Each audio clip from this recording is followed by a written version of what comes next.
আসসালামু আলাইকুম প্রিয় দর্শক, আজ সারাদিন আমি বিভিন্ন জায়গায় যখন যেখানে গিয়েছি একটাই আলোচনা ছিল।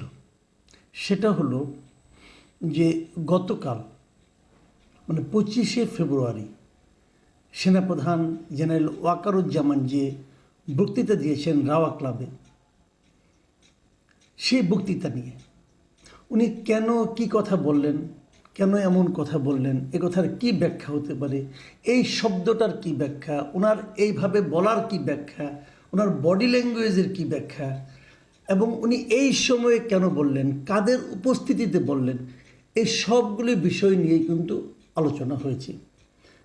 এবং আমার কাছে দুটো সংবাদ মাধ্যম আজকে এই বিষয়ে আমার রিয়াকশন জানতে চেয়ে আমার সঙ্গে যোগাযোগ করেছি। আমি তাদের রিয়াকশন আমার মতো করে দিয়েছি, যা কিছুটা আমি গতকালকে আপনাদেরকেও দিয়েছিলাম আমার এই চ্যানেলে।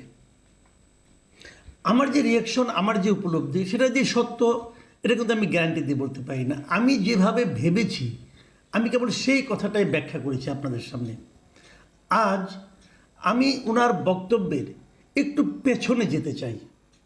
মানে আমি বলতে চাচ্ছি উনি কোন পটভূমিতে এই কথাগুলি বললেন, দেশে এখন আসলে কি পরিস্থিতি বিরাজ করছে।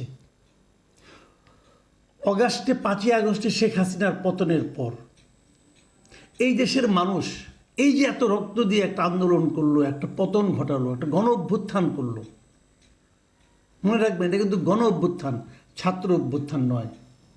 এই যে একটা গণ অভ্যুত্থান ঘটালো, সেই সময় এই দেশের মানুষের কি প্রত্যাশা ছিল এবং সেই প্রত্যাশার বিপরীতে তারা কি পেল। হাসিনার পতন ঘটালো সারা দেশের মানুষ, নতুন সরকারকে নিয়োগ করলো ছাত্ররা।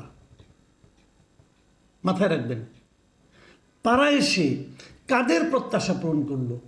সারা দেশের মানুষের প্রত্যাশা পূরণ করলো, নাকি ছাত্রদের নেতা হিসেবে নিজেদের জাহির করা ব্যক্তিদের প্রত্যাশা পূরণ করলো?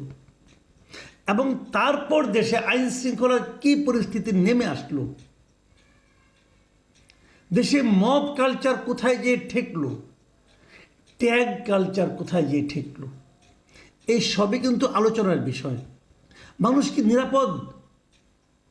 কালকে দেখলাম শিক্ষা সফরে যাচ্ছে কয়েকটা বাসে করে, সেটা থামিয়েও ডাকাতি হয়েছে। যাত্রীবাহী কোচ, রাতের বেলাতে নাইট কোচগুলো হয়, সেগুলো এখন আর নিরাপদ বিবেচিত হচ্ছে না। এই যে অস্থিরতা, সেই অস্থিরতার প্রেক্ষিতেই কিন্তু ওনার অস্থিরতা যখন চূড়ান্ত রূপ ধারণ করেছে, এবং এই অস্থিরতাকে স্বীকার করে নিয়ে স্বরাষ্ট্র মন্ত্রণালয়ের দায়িত্বপ্রাপ্ত উপদেষ্টা যখন মধ্যরাতে একটা প্রেস কনফারেন্স ডেকে মানে হাস্যকর সব কথাবার্তা এবং অজুহাত দেন, ঠিক তার পরদিনই কিন্তু সেনাপ্রধান এই বক্তব্য দিলেন।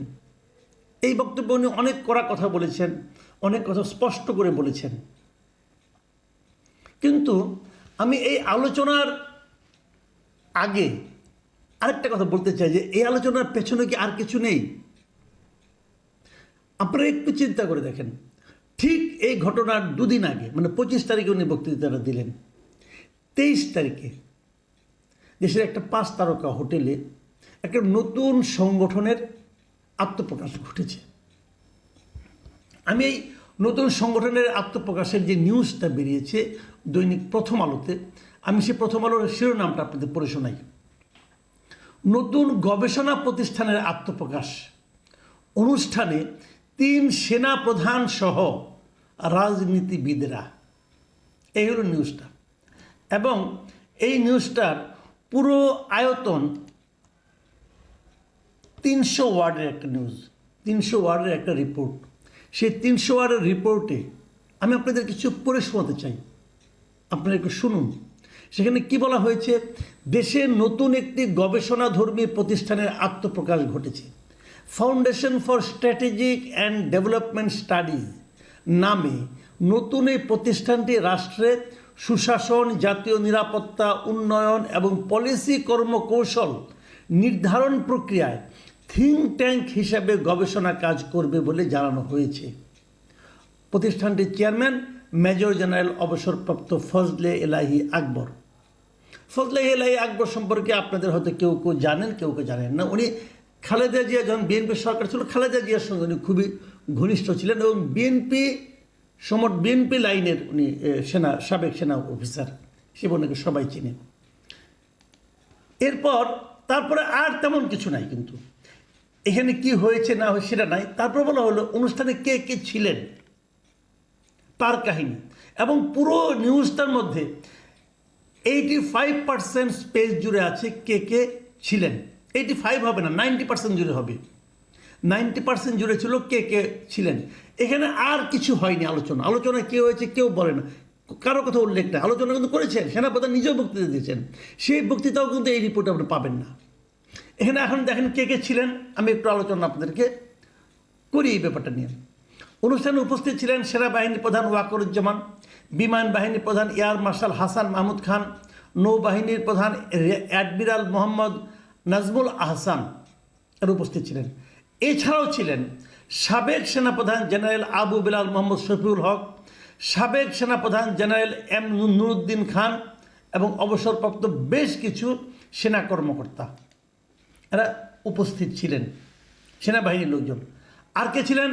রাজনৈতিক ব্যক্তিত্ব হিসেবে ছিলেন বিএনপির মহাসচিব মির্জা ফখরুল ইসলাম আলমগীর, স্থায়ী কমিটির সদস্য আব্দুল মঈন খান, আমির খসরু মাহমুদ চৌধুরী, মেজর অবসরপ্রাপ্ত Hafizuddin Ahmed, vice chairman air vice marshal Altaf Hossain Chowdhury, চেয়ারপারসনের উপদেষ্টা কাউন্সিলের সদস্য ইসমাইল হোসেন জাবিউল্লাহ, তারপরে খালেদা জিয়ার একান্ত সচিব ABM আব্দুস সাত্তার, বিএনপির কেন্দ্রীয় নেতা মাহাদি আমিন, শামা ওবায়েদ, মওদুদ হোসেন, আলমগীর পাভেল, শাহরুল কবির খান, আরও অনেকে ছিলেন, এই কয়েকজনের নাম আছে না। এছাড়াও ছিলেন অন্যান্য পলিটিশিয়ানদের মধ্যে নাগরিকত্বের ঐক্যের সভাপতি মাহমুদুর রহমান মান্না, জামায়াতে ইসলামের নায়েবে আমির সৈয়দ আবদুল্লাহ মোহাম্মদ তাহের, গণসংহতি আন্দোলনের জুনায়েদ সাকি, ন্যাশনাল ডেমোক্রেটিক মুভমেন্টের ববি হাজ্জাজ। আরও ছিলেন উন্মুক্ত বিশ্ববিদ্যালয়ের উপাচার্য ABM ওবায়দুল ইসলাম, ডেইলি স্টারের সম্পাদক মাহফুজ আনাম, মানব জমিনের প্রধান সম্পাদক মতিউর রহমান চৌধুরী, দেশ রূপান্তরের সম্পাদক কামাল উদ্দিন সবুজ, 21 টেলিভিশনের চেয়ারম্যান আব্দুস সালাম, সাবেক পুলিশ প্রধান আশরাফুল হুদা, প্রধান উপদেষ্টার বিশেষ সহকারী মনির হায়দার সহ অবসরপ্রাপ্ত ঊর্ধ্বতন সরকারি বেসরকারি কর্মকর্তারা।